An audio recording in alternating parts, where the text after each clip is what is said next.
Good evening, all. Today we have a session on personal branding for medical professionals. One place that we find always lacking ourselves in a large extent. So today I would like to welcome Mr. Sadhan Bhattacharya. He's basically a coach, a trainer. He's a person who trains people on how to sell yourself, how to improve your own brand value, your own skills, and how to work in an organization. So this session is simultaneously on Zoom as well as it is, live on YouTube as well, and it will be available after the session also on YouTube. So I am not taking much of time with Sadhan sir. Sir, carry on, sir. You can start off your own this thing. So we have a basic understanding of the thing. That's the idea that how to do a branding for a doctor as a personal branding. So going ahead with Sadhan sir. So over to you, sir.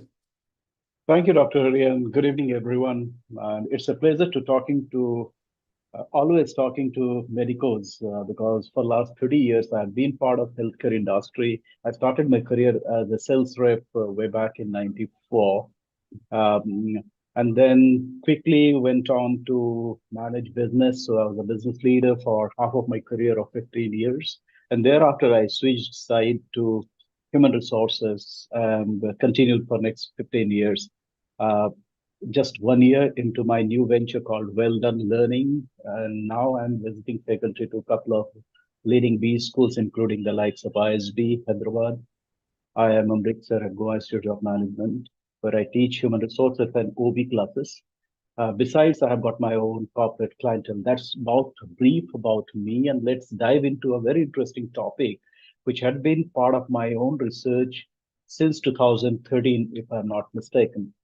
And I got intrigued by the whole concept of personal branding because as a marketeer, as a student of marketing, I had read about marketing, ads, and everything. But what about personal branding that point in time? And that really intrigued me and got me hooked on to speak to a network with thought leaders in this domain because this is again still an up and coming, as you will be seeing through our conversation over next 50 minutes or so. But Dr. Hari, as I had been speaking to you, this is more of a two-way dialogue. So I would expect a lot of time disproportionately given to the questions and answers.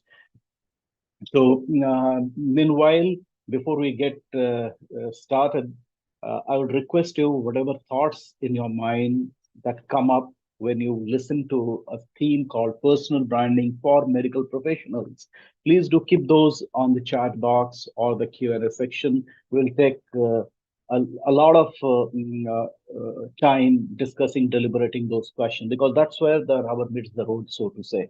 So let me quickly bring my screen up for share, and please do let me know if you get to see my screen, Dr. Hari, if you can see my screen, please.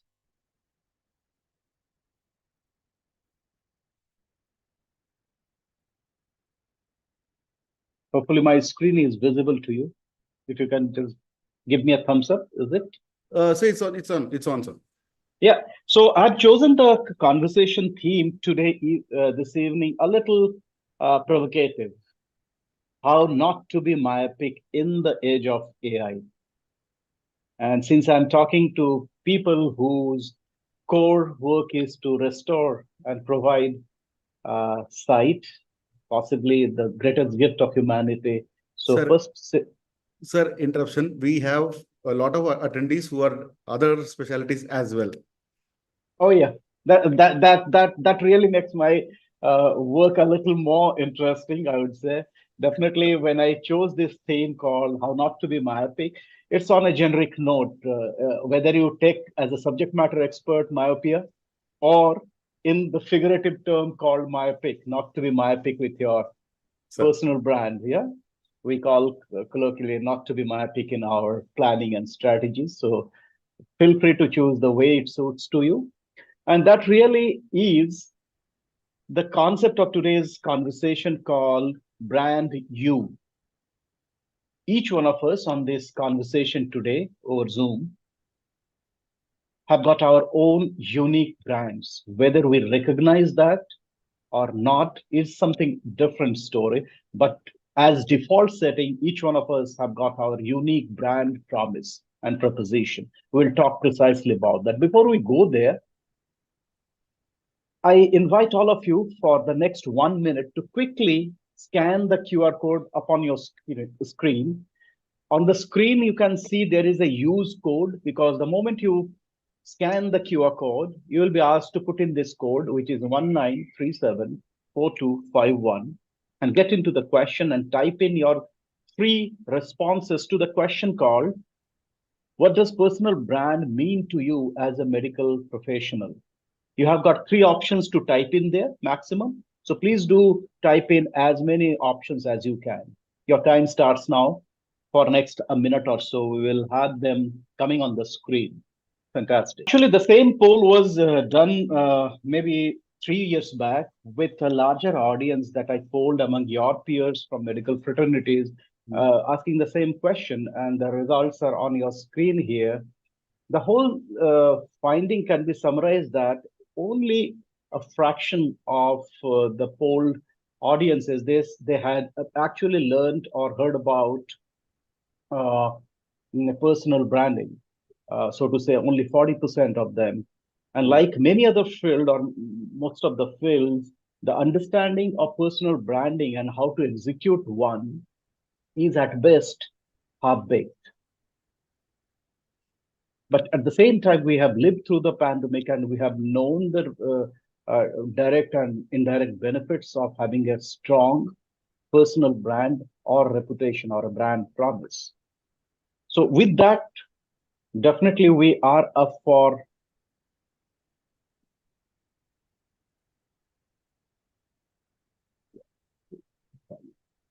So, am I the host, because I see a couple of people no, joining. sir. That you can leave, sir. I'll take care of it. Okay.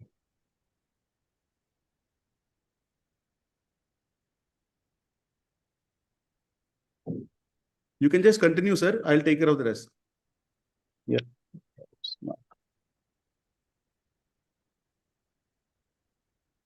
Give me a moment.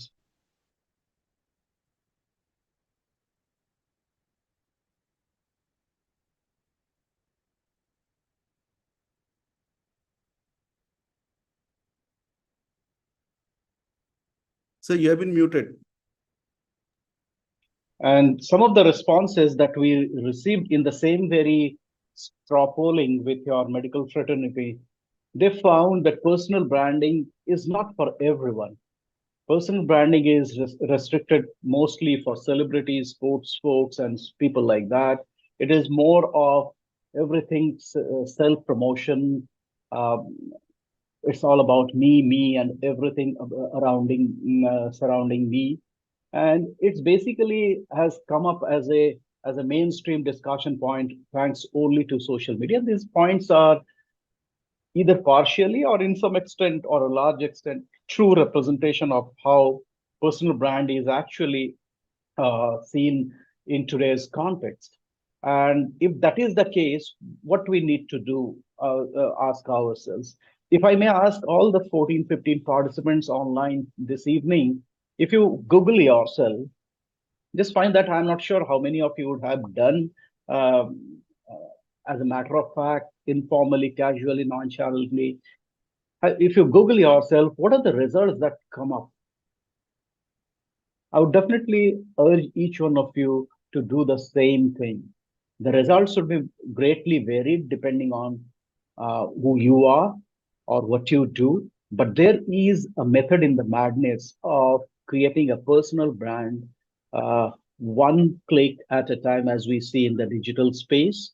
So there is a definite route, and we are going to talk about what's your digital footprint. And this is a provocative question one more time, which is not to undermine what you do, but definitely it's a matter of kind of a serious introspection. If you don't show up, then how credible are we in today's digital space, where more often than not, irrespective of the specialty that you deal in, most people today are more knowledgeable or Some may even argue that they are habit knowledgeable because they do a lot of online search, not only about the doctor practice, but even the seemingly kind of say apparent symptoms that they come up and show up your clinic with. They would have, in all likelihood, Google that out. I'm talking about definitely the patient in in the metropolis and of course tier one, tier two cities. But even the rural India is not very lagging behind. They are quite catching up thanks to the smartphone and the internet penetration. And in that case, your online presence actually matters a lot. And if I were a patient nearby to your place, then I definitely would have. And if I'm traveling to a new place, I would have definitely Googled who are the specialty practitioners in that nearby area. And that's precisely is the practical ramification or implication for you and your practice to show up on the internet, on the Google, so to say. Are you really optimized for a Google search engine optimization or SEO? But these are not the latest fads or trends. If you look into each of these characters, they have far outlived themselves.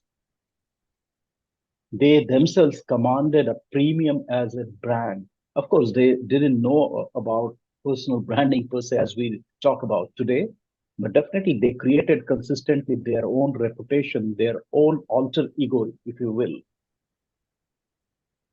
These are some of the different kinds of brand architecture. We call them brand architecture, right from a corporate brand such as a Mayo Clinic, such as an employer brand, Netflix of the world, employee brand. In fact, the progressive organization leverage their employees to become their spokesperson. They actually augment the credibility of employee talking about their corporates and their own services actually cuts more eyes compared to any amount of corporate promotion or marketing. And definitely then your very own fraternity, Nam Perumal Sami, represents a personal brand, a compelling personal brand who featured even in Times Magazine, as you might all know.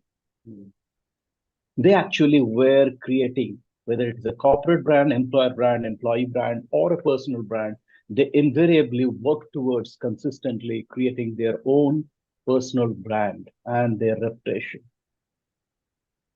In fact, the very concept of personal brand came into the lexicon of management almost 30 years back by the writing of a seminal writing of a management thinker by the name of in those area, Tom Peters. And actually, he talked about the brand you. At that point in time, there was no presence of any social media, but he actually exhorted most of the professionals to think themselves as a promising brand, whether they paid attention deliberately or not, and craft those brand promise for themselves. That actually way back, and now it's pretty much mainstream these days. Go to any B school curriculum, many of your kids or your relatives might be studying. And one of the topics invariably come as leadership is about. There are two major themes that's showing up consistently in business schools these days is how do you create an authentic personal brand based on your purpose and values? And the other one is business storytelling. These are so much mainstream these days. So there is no shying away from consistently crafting your own personal brand. And that really is something that I am sure you would be interested in. Even in medical fraternities, these are the higher you go, the presence is already felt in practices such as psychiatry or endocrinology. But compare that with ophthalmology or even orthopedics, you'll find that they are yet to catch up on the ladder on personal branding journey or online presence for that matter.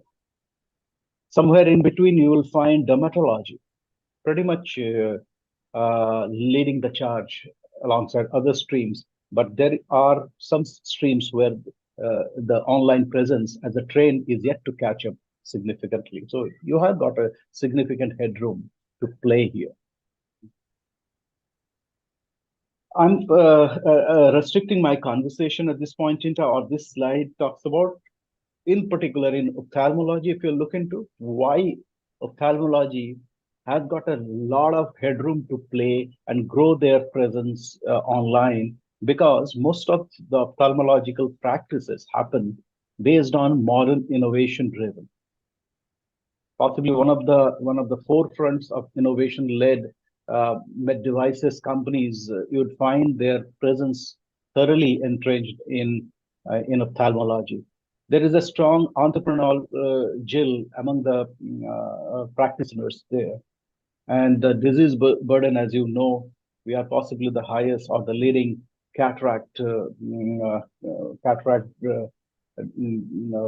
burden of patients across the globe. So there is a distinct role and place. I was chatting up with Dr. Hari before this conversation, and even you will find the government push towards ophthalmological practice for as a social security or social services through the government measures are possibly flowing the maximum. So online presence can never be underplayed in your respective practices. If you look into the broad trends that's happening across the world, we are seeing there is a distinct shift from knowledge economy to human economy. So the human interface, the more we talk about AI, human elements would pivots very centrally there. We are talking about purpose, because the triple P concept, it's no longer only profit that drives cooperation or that should drive cooperation. Your purpose plays an important role apart from other elements. So if you look into the standard longevity of human beings on the planet, including our own country, we have started living far longer than ever before in the human history, whereas the organizational lifespan are shrinking. In fact, right from 48 years, sometimes Standard & Poor launched their S&P 500 ranking that has consistently on the decline, and the last reported the average longevity of corporations these days are 17 and a half years. So human beings are actually living far longer these days, and hence the whole concept of retirement and career is completely reshaping. The very understanding of career is going huge sea changes we are seeing. And in those conditions, it's no longer solely driven by competition. What we prefer to call is cooperation, means competition and cooperation. And that precisely would be driven by your human elements and your own reputation as practitioners. And that brings to my central research on this topic, which is my own proprietary framework called 5 C's of You Incorporate. I actually have given a kind of a pun to this whole word, 5 CXOs of You Incorporated. If you treat yourself as an incorporated entity, you have got 5 CXOs to deal with. Let's decode them here. Like the 5 P's of marketing, many of you might be aware, but even if you are not initiated on this, let me talk about there are 5 P's in the marketing parlance. Those are product, people, place, promotion, and price. And actually, when I was studying this space of personal branding, I kind of came up with their counterpart in personal branding space, and that is to talk about character, equivalent of your product, community equivalent of your people, channel equivalent of your place, promotion is creation/curation. So we'll talk about creation, and commitment is equivalent of price. We'll see at least 2-3 of them, not 5 of them, but 2-3 of these major pillars of creating your personal brand through character. Character is character and creation. Majorly, will focus these 2 elements of personal branding today. Character is nothing but your own core expertise. For example, one of your peers, uh, Dr. Nam, was actually kind of say branded as the person responsible for bringing assembly line efficiency to cataract surgery. So that's the power of a personal brand that actually got him onto the cover of Time's most influential people. So character, as I was suggesting, is basically what defines you, what you stand for. And that's where the authentic personal brand is much beyond just reputation management or your own self-promotion. It talks about your deeper values and purpose and who you as a human being or as a professional stand for. Think character in terms of your own practice. How would you like to be remembered in your own current practice, whatever strain that you represent there? And how can digital space actually help you shape your own distinct brand identity? Some of you might be called a champion of change because these are basically the awards category of ophthalmologist every year given annually. You might be someone who is interested as innovators or inventors. Maybe you are surgical pioneer. Maybe you are someone who'd like to mentor younger folks, up and coming surgeons or practitioners, or you are already an emerging leader.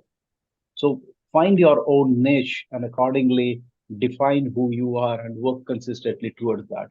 The second element of C that we'll be talking about is your online presence. And that's where creation, which is equivalent of promotion in product marketing, shows your expertise and experience. So to say, ask yourself, what is your thought leadership? What you are known in the fraternity for? Are you the leading practitioners who innovate around, say, LASIK surgeries? Or you are someone who is deeply held as a go-to person when it comes to arthroplasty or arthroscopy? Find your own niche and define your thought leadership. And that is not sufficient by itself. You have to put them out in the space, or so to say, digital space. So, do you have a LinkedIn page? Do you have a blog or a podcast? Do you have your own website? Or do you create or source patient testimonials or inspiring case studies? These are some of the ways to get started with. Not everything would actually relate to each one of you, but whatever suits to your own unique practice, please do follow that. Whether you have a dedicated website or a LinkedIn page or your own blogs, it has to be decided by you and no one else. And that really is an interesting story. If you look into the link at the bottom of the slide, you can find the website of Dr. Michael Rivera, very known kind of a podiatrist and uh, orthopedic surgeon per se in the US. He was possibly from the East Coast. And he actually has got a very interesting website which will give run for money even for the corporate websites, where he talk about inspiring case studies. And here is one such case study that really moved me, that how through his surgeries, he actually helped someone live their life's passion. The girl had Asperger's syndrome. Sorry. And actually, how he provided a life to this patient. All these inspiring case studies can be part of your content creation. Think what applies to your case, your own practice, and how you are sharing them within your peers community, other surgeons or other medical fraternities, or even to your patient community at large. Talk about channel, the third C, and you find your own niche channel to promote your own practice, whether it is YouTube, whether it is through LinkedIn, whether it is through your own website. I leave it on to you. In fact, there are certain fraternity of practitioners who actually leverage the social media much better than the rest of them. And one of such practice stream comes to my mind is about dermatology, cosmetology, where their presence in social media is way ahead of many other practicing streams.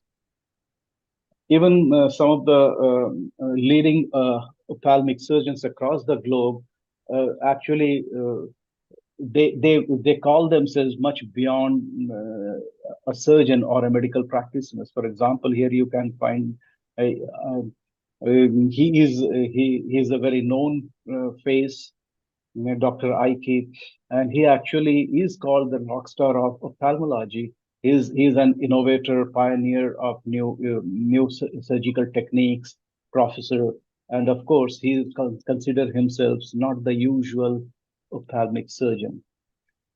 And the last C is about community whom you serve, your patient fraternity. What is your niche? Maybe some people would be more interested to serve to the rural hinterland through NGO services and all. That's absolutely fine. But you have to define your community whom you are. Think how digital space can actually help you curate your community and build on that. How much time you spend on the digital space in different media is important, because your audience would actually, or your patient would actually reciprocate depending on your own commitment shown to them. And that really is the quick overview of the 5 C's framework we talked about in personal branding. At this point in time, I guess we have got some good 20 odd minutes or 25 minutes to go for some quick Q&A round. So maybe I would stop share here and see if there are any questions coming up through the chat or few from myself, sir. okay. So basically, one of the basic issues that you talked about the concept in the of personal branding, but one of the issues that we doctors face is the that a lot of doctors who work in other hospitals, like everybody doesn't own a hospital. So a lot of the people, a lot of the doctors are employees. So generally, the employer, which is the hospital, takes care of its own marketing, because marketing and personal branding is very important. For instance, you would know that you would know Apollo hospitals or Yashoda Hospital or any of these hospitals putting their billboards. But the problem is that as a doctor, it is difficult because there are guidelines, there are rules and regulations that how much a doctor can market. So a doctor is not allowed to market in terms of his own face, his own brand. But however, there is a huge inhibition from doctors themselves to come out and create a space for themselves. Like a lot of people have Instagram or a Facebook page or even LinkedIn page, but you will find that most of the times those pages are redundant. They are not being updated, right, sir? So this is one thing which I wanted to highlight, that a lot of people need to bring out the need. The need of the hour is that you should have your personal branding go along with your employment, whatever you're doing. Otherwise, tomorrow when you sail out, when you get out of the nest and try to fly on your own, that time you would not have a cushion to back on, right, sir? Absolutely. In fact, that brings squarely the concept of the entire branding exercise, or what we call the brand architecture. If you look into the corporate or the hospital brands that you talked about, which are nothing but called corporate brands, which are an overarching brand under which you will have that corporate's own leadership philosophies, and hence the leadership brand. So, for example, an Apollo would be governed by its founders or its own corporate philosophies and purposes. And then you have got individual surgeon brands, which we can relate to as personal brand. While you are in active service of such corporates or hospitals, definitely there has to be an alignment. You cannot be off the alignment. But while you are in sync with the corporate's larger brand, you must consistently create as a side hustle your own personal brand or a surgeon brand. And one of the ways, which is definitely is in a non-conflicting way, is to start writing about the inspiring case studies. No one stops there. That's how you build over a period. It's not an overnight magic, by the way. One has to stay invested. And when I say invested, effort wise, time wise, sometimes even financial investment. So while you are still in active corporate or the hospital role as a surgeon, it's a good idea to create a parallel streams of your own reputation through your inspiring case studies. It can be one of the ways, and those are the valid ways. No one would hinder or stop you doing that. Yeah, the one thing is that in corporate culture, you find that a lot of people are in LinkedIn, whereas medical professionals are very far away from LinkedIn. That's what I could make out.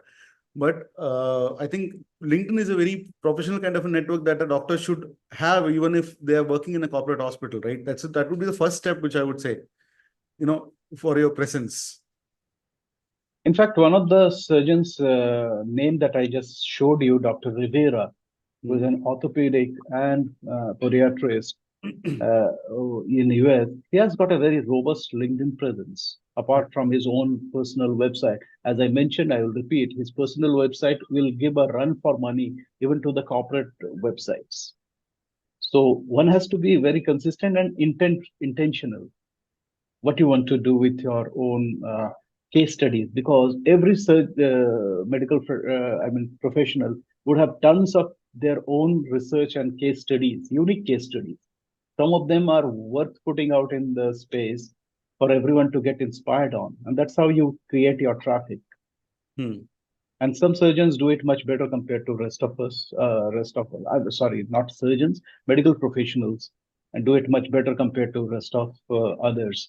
And one has to be intentional on that. I see, Dr. Hari, you yourself take deeper interest to go make comments, make connections.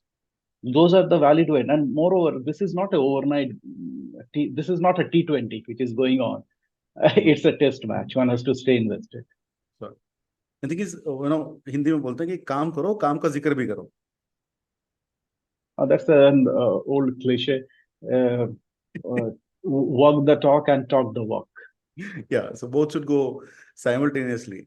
So the thing is that a lot of people work in a specific corporate hospital for quite some time. Like during COVID, one of the trends that we found is that people quit corporate hospitals en masse, and there was a surge of independent eye hospitals and eye clinics, because during that COVID, people realized the job security, the pseudo job security that they had in some places, were actually the pseudo was very important. So a lot of people quit post-COVID and started their own. But what happened is, although they were 10 years, 15 years experienced doctors in that corporate hospital, when they come out and start their own, they normally has to start from the base zero, because the build-up was not there. The build-up was created later. So they start from there. So what I was we talk about these kind of issues in our conferences in a small way.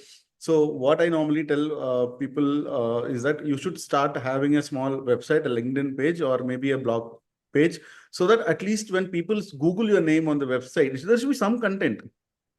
There should be some content. Like if you I've been in private practice for last 5 years. I can proudly say that I have managed to have a footprint there.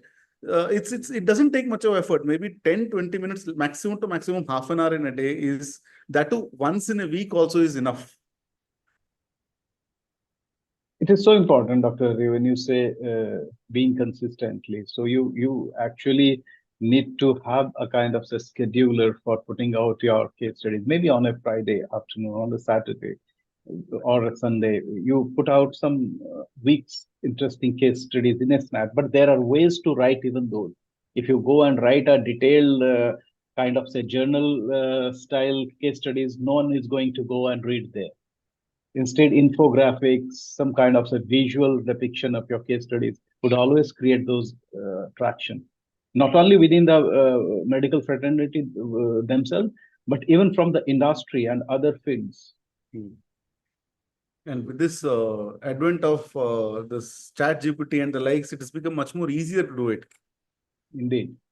You put that 2-3 page case studies and ask them to actually make it a abstract, they would do it in a jiffy.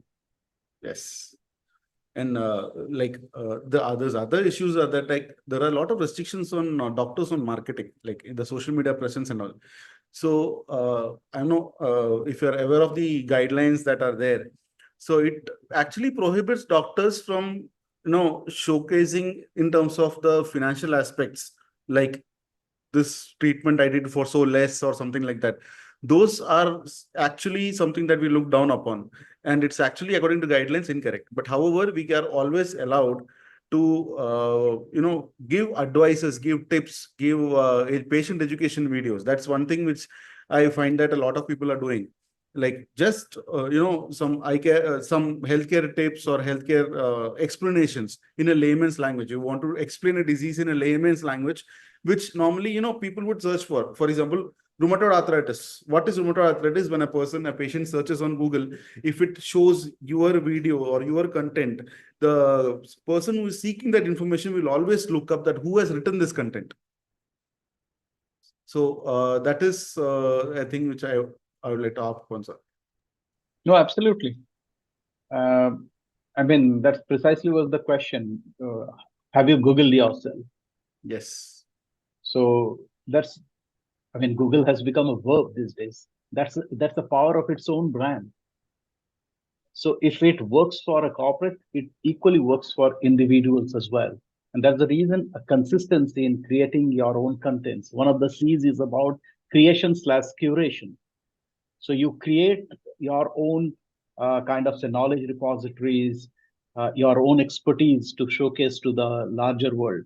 And of course, your patient education is definitely a very valid and a noble surrogate to promote yourself, I would say.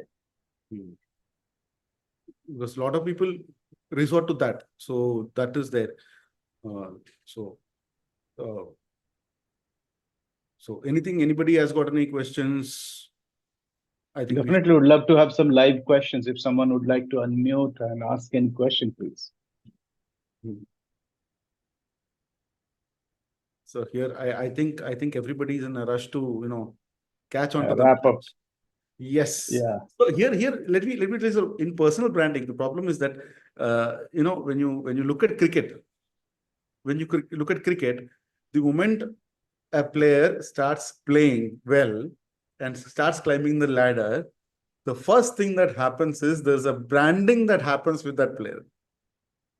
And they end up making money in the endorsements to a large extent, right, sir? So that kind of a branding is not very much possible in a medical profession, but yes, still we should do something. Dr. Hari, every profession is very unique. For example, sports people's active life is on an average 10 years or even less. So they have to slog it out in that 10-year space, which possibly a medical fraternity person can slog in for 30 years. 10 years is starting in 30 years. Yes. But for a newbie cricketer, thanks to IPLs and the likes of it, you have got the opportunity coming at your door, provided your expertise and experience that you provide to the audience is there. Similarly, for the medical professionals, it's a slow journey, but definitely a well-intentioned one, because the larger purpose of serving humanity at a larger and theme level definitely is more compelling than any amount of other profession stories. Sir, basically, sir, what do you offer? Now, let me come to this thing, sir. WhaleDone Learning, as what do you offer? You offer personal brand building for all professions in their own customized way, right? In fact, yeah, when I work with individual medical professionals, I definitely help shape their practice brand. How do you actually declutter among your own peers, and if I can use the word called competing professionals, definitely how do you find your own niche? And the whole systemic journey starts from a value exercising all the way leading to your branding. So that's something, a distinct offer that we work very closely with surgeon or group of surgeons or medical professionals. Not only surgeons, sorry, maybe I'm interchangeably using that. Even if you are an MD physician or an endocrinologist, building your brand is even equally important. So we work with individual medical professionals, of course, their own setup or hospitals which are up and coming. How do you position yourself? And when we work with corporates, definitely it's all about finding the talent and getting those talents' own personal brand. So that's the different space altogether. So we got a question from Dr. Shweta. So rightly, what percentage of our revenue should be allocated to branding? So it's a very, very difficult question to ask to even the corporates. Here, I think there's a small misunderstanding. Okay, is branding and marketing same? Branding is a subset activity of marketing. So marketing would involve marketing expenditures, which might incur on several other things other than branding. Yes. So branding, advertisements, those are subset of activities of the whole gamut called marketing. Marketing is a very expansive word, if you will.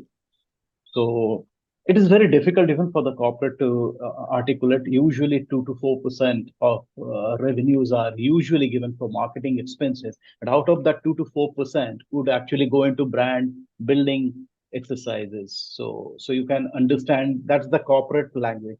For individual practitioners, definitely it might be a little skewed, maybe 6 to 7%, but it would be very difficult to give a ballpark estimate. It depends on what you want to do. What is your time horizon? Where you are at your own practice at this stage, at this point in time.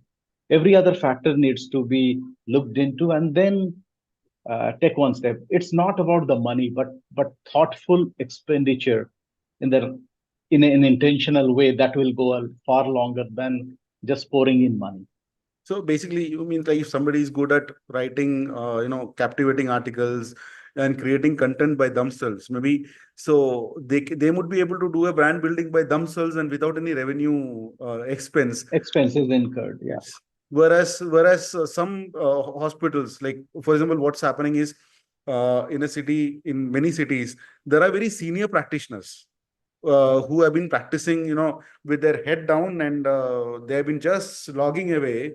But nowadays, what is happening is with the pouring in of corporates, I happened to meet one doctor in Hyderabad today, whose brand is over a period of time is waning now, because he's surrounded by around 5-6 corporate hospitals. So he used to do around 10-15 surgeries per day earlier. And now he's come down to, his OPD has come down, his patient visiting has come down. But although he's got that goodwill which is going on, but because of he's got a total lack of branding, what I would say.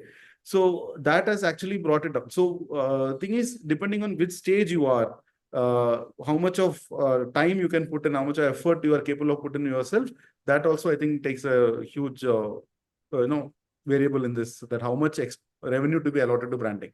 But when you look at marketing, what would be the figure, sir? Maybe 5 to 10%? As I mentioned, that for the corporates, usually the marketing expenditures are anything between 2 to 4% of the revenue. Mm-hmm. So you can calculate easily, but for individuals, it might be slightly on a higher side to begin with, because the percentage would be slightly higher. But again, it's not about bringing in the kitty upfront. First, you have to define what you want to achieve. What is the time horizon? What is your current stage? What are your future aspirations? What are your leverage points? Is it only sole you're based on expertise, or a kind of, say, pool of practitioners collaborating together? So many things would actually factor into. So yeah, so that would be one advice. One of the things that you can immediately start is, if you love writing, as you mentioned, you can start your own bit of content creation or expertise demonstration through various channels. Many people actually I know of, in even medical professionals, who have got ghost writers. So they do the writing on behalf of them. So that might attract some amount of investment. but not to be very bogged down with the initial investment consideration. It's more of a mental faculty thinking through what you want to achieve through that branding exercise. Basically go slow, consistent. Consistency is the key. In fact, that's number one. I mean, the consistency is very important because your search engines would actually accordingly be optimized. So, If you post randomly 5 case studies on a single day and you are absolutely dormant for the next 3 months, it would never be picked up. so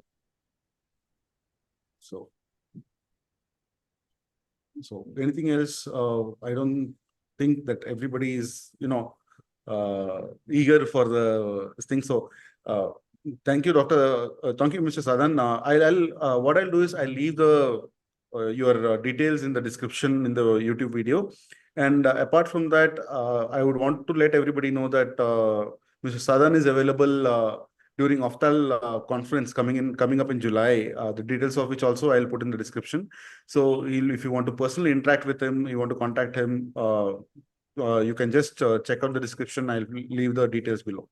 So other than that, I think as of now, the score for the match goes 93-3 at 12 hours by India. So 3 wickets down. I think everybody is eager to watch this tightening match with. So yeah, I think that's a good opportunity for us to get warmed up with the concept of personal branding. My email would be available with Dr. Hari, and he can share.